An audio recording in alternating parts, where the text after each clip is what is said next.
What's going on, everyone? Mike here from Bay State Outdoors. Doing a review today on the greatest AK-47 variant to me, and I will explain later in the video as to why.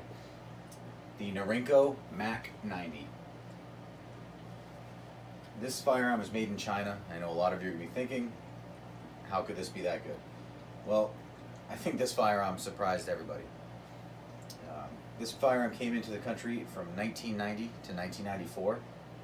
MAC-90 standing for Modified AK-47 1990, the year it came into the States. This firearm came into the States post the George Bush administration ban, but pre-Clinton administration ban. So it came into the country with having to follow 922R compliance. I can't get into this, what 922R is in this video. I'm still trying to figure it out myself. It's kind of confusing. But basically, it came in following a point system. All the evil features had to come off of this gun. From a flash hider to the pistol grip. I believe it came into the country, I believe, with a few three-round magazines or a couple 5-rounders. I can't remember. But all the scary features are gone. It came into the country as a sporter. So, yeah.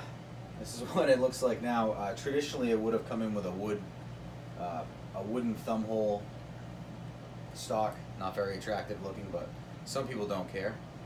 If you ask Russia, this is not an AK-47. China didn't pay any royalties into the Russian patent, so therefore it is a variant. Like I said, this gun comes in 7.62x39. Looks like an AK. Shoots better than most AKs. I think China did a good job on this one. The MAC-90 came with many cool qualities. Probably the greatest trigger pull out of any AK I've ever fired. It's incredible. I mean, granted, I've only fired 2 AKs, Sentry Wassa 10 and a MAC-90, but the trigger pull is phenomenal. I've been told it is one of the best. Also has a chrome line barrel, which is a very cool feature. Some say it's not as good for being accurate, but it will take any of the corrosive ammo that you can get out there without having to clean as often. I clean my firearms after every use, but evidently you don't have to clean it as often and the inside won't rust out. The receiver is 0.5 millimeters thicker. Traditional stamped AKs are at 1 millimeter. I was told this is either 1.5 or 1.6 millimeter. I haven't got the correct answer on that, but it is noticeably a thicker stamped receiver than traditional AKs. Now, the reasoning behind me preferring the MAC-90 is I come from a state where owning a firearm is a pain in the butt. I might as well be in California. So I live in Massachusetts. So in order to get a firearm, I have to go to either an FFL or a private sale, like any of you obviously. Since the Maura Healey ban of June 20th, 2016, I can no longer purchase an AK-47. No AKs, no ARs.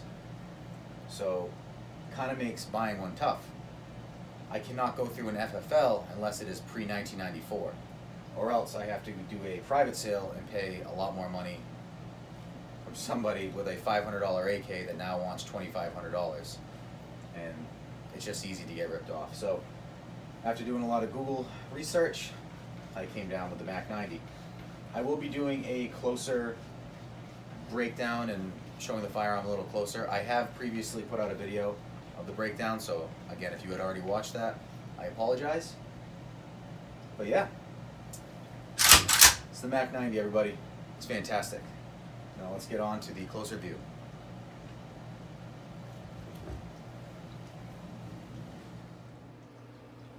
What's going on, everyone? Mike here again from Bay State Outdoors. I just want to do that closer view of the MAC-90 that I wasn't able to do before. Sorry again, my lighting is terrible and I'm using a very old iPhone, so I'll be upgrading next month, so hopefully video quality will be a little better for y'all.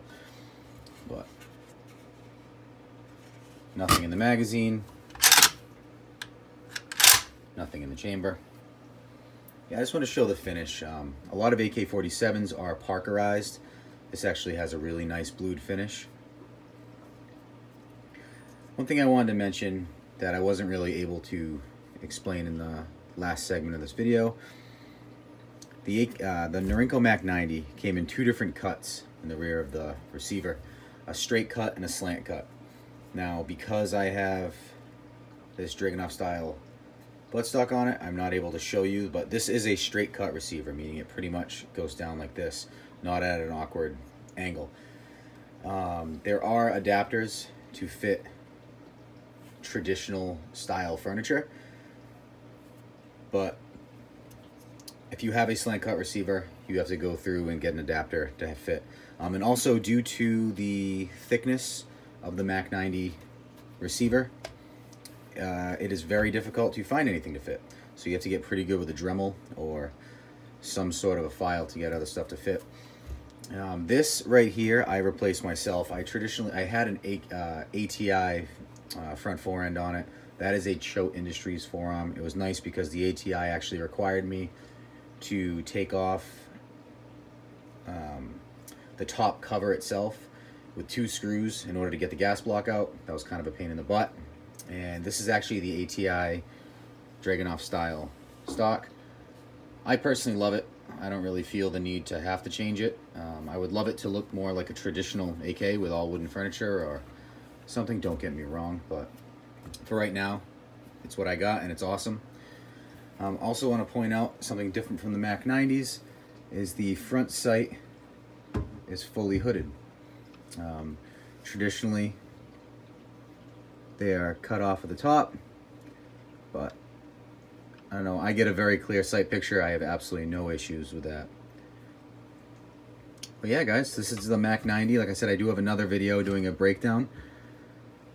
I don't want to bore you too much, but that's in a nutshell. I hope you all enjoy this video. Please don't forget to like and subscribe, and buy one. They're awesome.